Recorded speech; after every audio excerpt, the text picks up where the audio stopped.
안녕하십니까, 강윤식입니다. 오늘은 경매 과정에서는 그렇게 흔하게 일어나지는 않는 일인데, 혹여라도 이런 일이 닥치게 되면은 어떻게 처리해야 할지 모르는 분들이 많아서 제가 그 부분을 좀 간략하게나마 설명을 좀 드리고자 합니다. 여러분들 명도가 잘 안 이루어지면 어떻게 합니까? 아마도 인도명령을 내거나 아니면 명도 소송을 하게끔 될 겁니다. 그러면은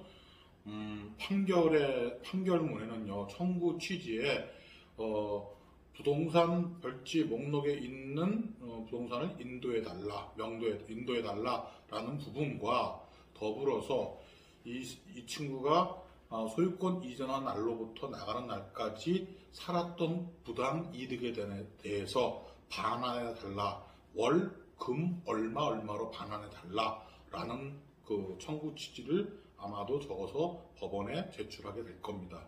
그런데 이렇게 명도 소송을 딱 제출을 하게 되면은 아마도 채무자, 즉 전소유자 나와서 할 말이 없죠. 자기가 경매는 당했고 경매 당한 집에서 살고 있으면서 무리한 이사비 2천만 원 달라, 3천만 원 달라 이런 무리한 이사비 계속 요구하면은 언젠가는 주지 않을까 싶어 갖고서는 계속 약을 올리면서 낙찰자에게 거칠게 명도 저항을 하게 됩니다. 그러면은 그 명도 저항하는 걸 계속 해결하려고 접촉을 하고 협의를 해보지만 만만치 않게 협의가 안 된다는 얘기죠. 이랬을 때 명도 소송 중에 이제 약도 오르고 내 집인데 소유권 이전한 날로부터 사용 수익하지 못한 어떤 그런 불이익에 대해서 저 채무자에게 내가 청구를 좀 해야겠다라고 해서 일정 금액을 거기를 부당 이득한 그 부분을 돌려달라는 소송을 하게 되고,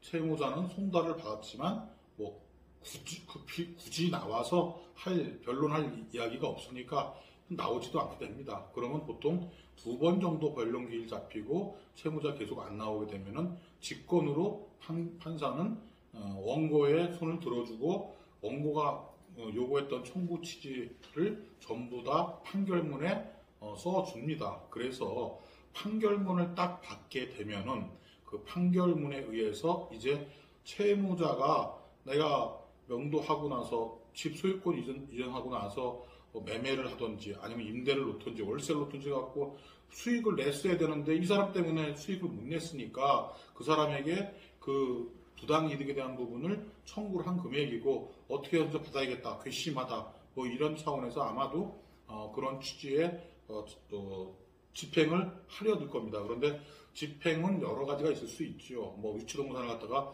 경매 넣을 수도 있고, 또는 통장 같은 경우에 가압류 할 수 있고, 급여 가압류 할 수 있고, 제3 채무자에게 받아야 할 돈을 본인이 대신해서 받을 수 있는 전부명령이 있을 수 있고요. 이런 것들이 있는데, 통상적으로 가장 효력이 강하고 또 돈이 제대로 들어올 수 있는 것은 제가 보기에는 통장 압류가 가장 강하다고 볼 수 있을 것 같습니다. 그래서 오늘은 통장 압류하는 방법에 대해서 말씀을 드려볼까 합니다. 일단은 판결이 나오게 되면 판결 나왔다고 해서 바로 집행을 할 수 있는 것은 아닙니다. 판결이 나왔으면 그 판결문이 채무자에게도 이런 판결이 나왔다는 송달이 되어야만 합니다. 법원 경매계가 아닌 재직명계에 가셔갖고 지금 이 사건이 송달이 되었습니까? 라고 유선상으로든 아니면 현장 가서든 법원 가서든 물어보시고 송달되었습니다 라고 하면은 그 다음 번째는 무엇이 필요하게 되냐면은 확정증명이 필요합니다. 확정증명은 뭐냐 하면은 이 송달을 받고 나서 이 사람이 채무자가 무슨 이의가 있으면은 2주 내에 항소를 할 수가 있습니다. 최소한 그 항소 기간 2주가 지나야지만이 이게 확정이 됩니다. 이제 이 다툼은 여기서 끝나는 겁니다. 라고 세상에 알리는 거예요. 그래서 집행을 할 수 있는 권한이 생기는 겁니다.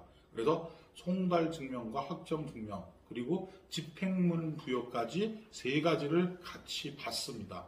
받고 맨 앞에는 우리가 판결문이 있겠죠. 판결문, 그다음 송달 증명원, 확정 증명원, 집행문 부여 이렇게 4가지 서류를 준비해서 법원으로 갑니다. 가면은 이제 민사신청과에 가셔갖고 내가 이러이러해서 통장 압류를 하려 합니다. 어떻게 하면 되겠습니까? 라고 물어보시면은 아마도 압류 및 추심 명령을 할 겁니까? 전부 명령을 할 겁니까? 이렇게 물어볼 거예요. 근데 전부 명령은 뭐 저도 법조인이 아니기 때문에 깊이 여러분들에게 설명드릴 수는 없겠지만 전부 명령은 제3자, 지금 제가 돈을 받고자 하는 채무자가 또 다른 제3자한테 받을 채권에 대해서 제가 대신 받아올 수 있는 그런 것을 전부 명령이라고 하는데, 이때에는 저한테 채무를 졌던 채무자는 모든 어떤 자기의 책임으로부터 회피되니까 받던 못 받던지 간에 이 사람은 이제 더 이상의 어떤 채무에 변제할 어떤 책임은 없어지는 겁니다. 그런데 이 추심명령 같은 경우에는 이제 이 사람이 갖고 있는 어떤 통장이라든가 뭐 통장에 있는 돈이라든가 아니면 뭐 급여라든가 뭐 이런 것들에 대해서 내가 압류를 딱 해서 돈을 받아오는데 돈이 좀 모자르다 그러면은 또 다른 물건에 대해서 압류를 받아올 수 있고, 또 안 된다 돈을 판결받은 청구 금액만큼 안 나온다 하면은 유체동산에다가도 또 압류를 할 수가 있는 겁니다. 그래서 이게 한번 집행문 부여하고 집행문 판결문 나왔고 집행문 부여됐고 그 다음에 확정증명원, 홍보증명원 한 번 된 것을 한 번 했다가 추심 명령을 했다가 제가 청구된 금액만큼 안 나오면 다시 되돌려 받아갖고 다른 곳에다가 다른 채권에 또 압류를 걸 수가 있기 때문에 그거 하나 갖고 계속 쓰게 되는 겁니다. 자, 이렇게 아시게 되고요. 그 다음에 이제 이런 서류를 다 갖고 가셨으면은 법원에 가셔갖고 채권자는 본인 이름을 쓰셔야겠죠. 채권자 쓰시고요. 그 다음에 채무자는 내가 강제 집행을 하려고 했는데 계속해서 명도 저항을 하면서 무리한 이사비를 요구했던 점유자 쓰게 되고요. 그 다음에 이제 제3채무자가 있는데, 제3채무자는 이제 통장일 경우에는 사실 은행이 굉장히 많지 않습니까? 그러니까 그 은행들을 다 쓰셔야 됩니다. 그런데 다 쓰시는데 그 은행들을 다 쓰기에는 너무 많으니까 다 쓸 수는 없으니까 대략 한 8개나 10개 정도를 압축해서 가장 많이 쓰고 있는 은행을 압축해서 제3채무자라고 쓰게 됩니다. 그런데 뭐 종이 한 장에다가 그거를 추심명령 신청서에다가 그걸 쓰기에는 좀 어려우니까 별지 목록에 그걸 쓰는 난이도 따로 있습니다. 그래서 거기다가 차곡차곡 써갖고 별지 목록 첨부 이렇게 하시고 별지 목록에다가 국민은행, 우리은행, 뭐 신한은행 뭐 이런 식으로 쭉 써 나가는 겁니다. 써 나가시고 거기에 따라서 이제 신청 취지가 있죠. 그러면 신청 취지를 한번 읽어보신다면은 제3채무자는 소유자에게 위채권에 관해서 지급을 아니한다. 또 소유자는 위채권의 처분과 영수를 아니한다라는 그 판결을 판결을 구합니다. 이런 내용이고요. 그다음에 이제 판결문이 있으니까 그 판결문 첨부했기 때문에 뭐 청구 이유나 이런 것들은 다 들어갈 것이고, 그렇게 해서 요거를 접수하는데 법원에 이제 뭐라고 얘기해야 되나요? 여러분들 조금 쉬운 말로 하기 위해서 이런 행위를 하면은 수수료를 좀 내리지 않겠습니까? 그래서 그 수수료가 수입인지인데 수입인지를 4,000원짜리를 붙이고 또 송달료가 있어야겠죠. 여기 은행들에게 다 이 사안을 알려줘서 지금 이 통장으로 들어가는 모든 돈은 압류합니다라는, 법원으로부터 지금 압류한다는 것을 명령서를 날려보내야겠죠. 그래서 그 명령서가 날아가는 어떤 그런 송달료가 필요하겠죠.